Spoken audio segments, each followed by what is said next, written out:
Namah Shivaya, Om Namah Shivaya, Om Namah Shivaya, Om Namah Shivaya. Yambam yajamahe, Sugandhim pushtivardhanam, Urvarukamiva bandhanan, Mrityurmukshiyamamrutat.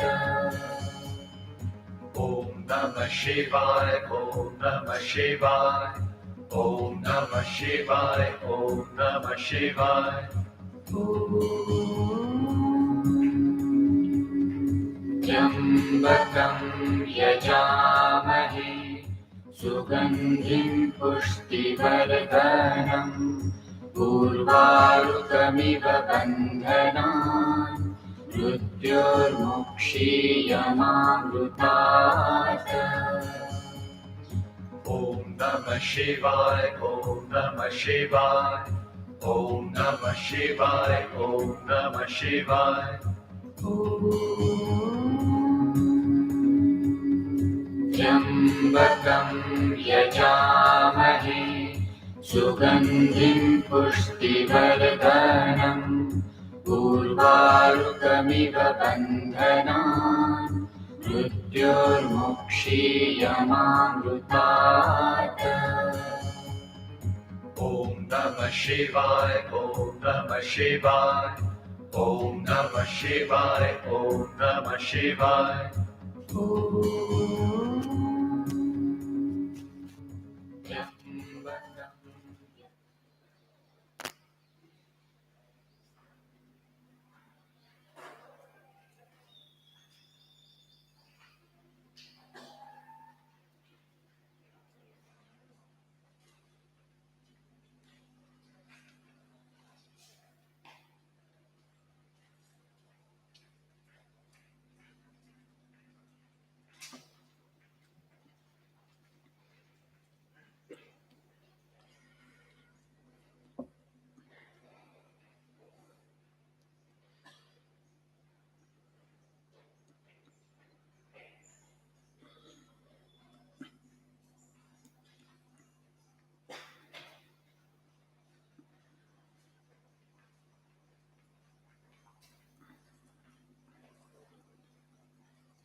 Sahanavatu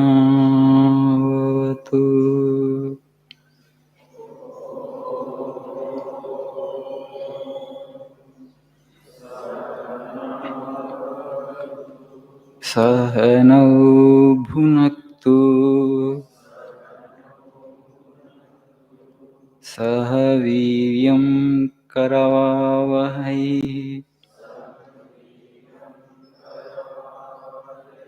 Tejasvi navadhitamastu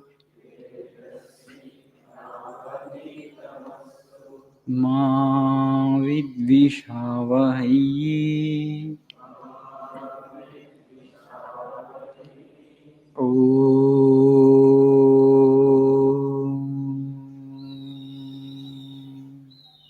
Shanti, Shanti, Shanti.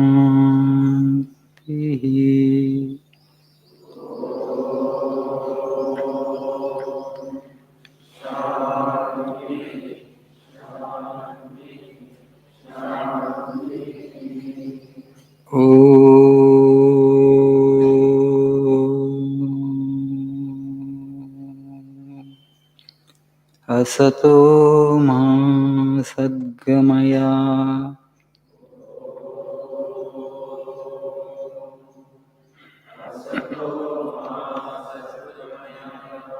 Tamaso ma jyotirgamaya Mrityorma mritangamaya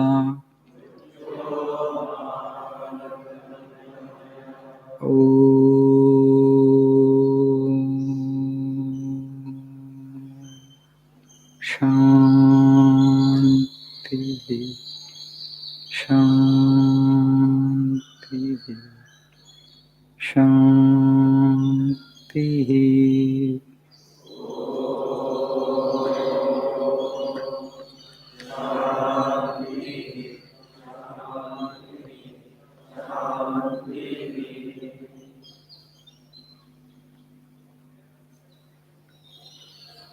Good morning.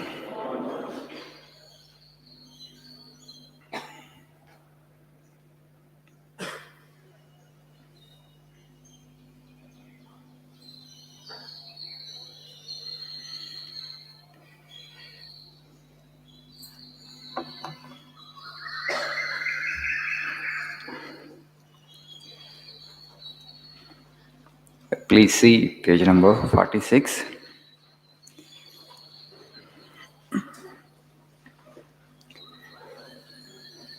Strength is life. This is a great fact. Strength is life, weakness is death. Strength is felicity, life eternal, immortal. Weakness is constant strain and misery. Weakness is death. The older I grow, the more everything seems to me to lie in manliness. This is my new gospel. Strength is life, weakness is death.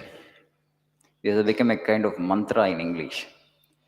Vivekananda words are mantras in English. Traditionally, when we talk about mantras, we remember Sanskrit language. But Vivekananda has created English mantras. So you keep repeating this sentence to yourself constantly. Strength is life, weakness is death. Strength will come to you.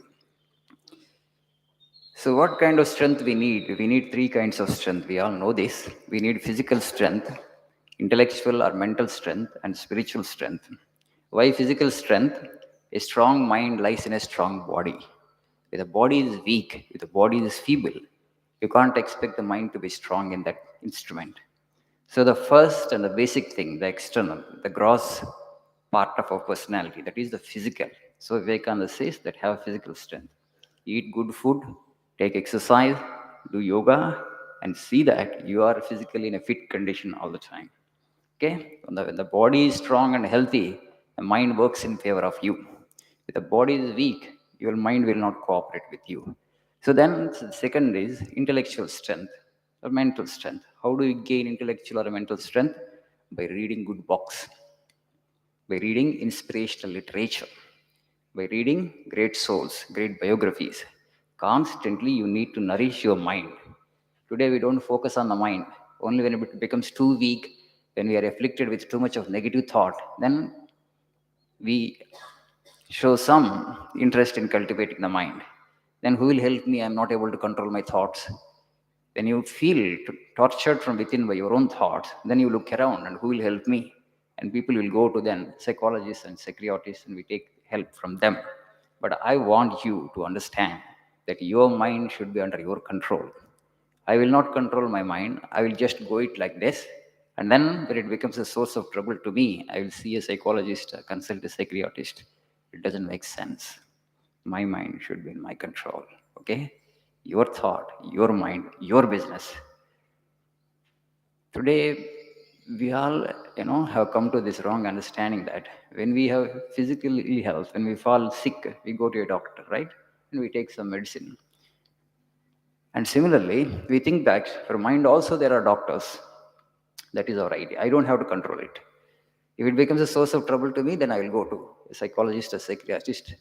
But I want you to understand that your mind, you have to control it. It's your responsibility. So don't actually let it scatter too much. You have to nourish it with good thoughts, positive thoughts, then only it will come under your control. So, on a daily basis, just as we nourish the body three times a day breakfast, lunch, and dinner you need to nourish your mind also on a regular basis with good thoughts, positive thoughts, and strength giving thoughts. Where you will get such strength giving thoughts? Vivekananda. You need to read people like Swami Vivekananda. And the third is spiritual strength. Intellectual strength also not sufficient. There are so many people who are intelligent, academically brilliant, but they are in depression today. Okay, so the intellectual strength is not the real strength. The greatest strength and highest strength is spiritual strength that comes through prayer, through meditation, through selfless service, and through repetition of God's name. To practice honesty, intellectual strength is not sufficient. There are so many educated people who are dishonest, they're unscrupulous. To overcome temptations, intellectual strength is not sufficient. You need to have spiritual strength. To practice truthfulness, intellectual strength is not sufficient. You need to have spiritual strength. Why so many people are weak ethically? Why they are actually morally bankrupt today in our society? Because they have physical strength, they have intellectual strength, but they don't have spiritual strength to help others, to serve others, to love others, to remain honest, to practice truthfulness, to overcome temptations. Physical strength and intellectual strength are not sufficient. You need to have a third strength, that is spiritual strength, that comes through prayer, through repetition of God's name, through selfless service, and through meditation. So these spiritual processes you need to get introduced if you really want to become ethical and morally strong man. Why should I be morally strong and ethically strong? The ultimate goal and objective of life is to know the truth, to know God, because that will only help us to overcome all the sufferings, to go beyond all kinds of suffering. That is the only solution, to know our real nature, to know the truth. And you will be able to know the truth only when you are moral and ethically strong, morally and ethically strong. And only one strength actually will help us to become morally and ethical strong, that is spiritual strength. So you need to cultivate all these three kinds of strengths: physical strength, intellectual strength, and spiritual strength. Among the three, which is the greatest? Hello? Hmm? Which is the foremost? Which is most important and the greatest, I'm saying? Spiritual strength. Spiritual strength. Physical strength is fundamental, basic. Higher than the physical strength is the intellectual strength. Higher than the intellectual strength is spiritual strength. Today, the society is weak because people are not focused on this spiritual strength. We go to gym and exercise. Yoga also people are doing fine. To maintain good health is okay. But intellectual strength, you need to nourish the mind on a regular basis. Good thoughts, positive thoughts. Otherwise, the mind, if you don't pay attention, it will take only garbage, negative thought. And negativity will build up there over a period of time. And our own mind will work against you. And it will not give you any success. You will not become successful once the mind turns against you. So all the three kinds of strength you need to cultivate. That's why Swami says strength is life, weakness is death. Weakness is constant misery, constant strain. Weakness is slow death. So cultivate all these three kinds of strength and make your life blessed. Thank you. Have a nice day.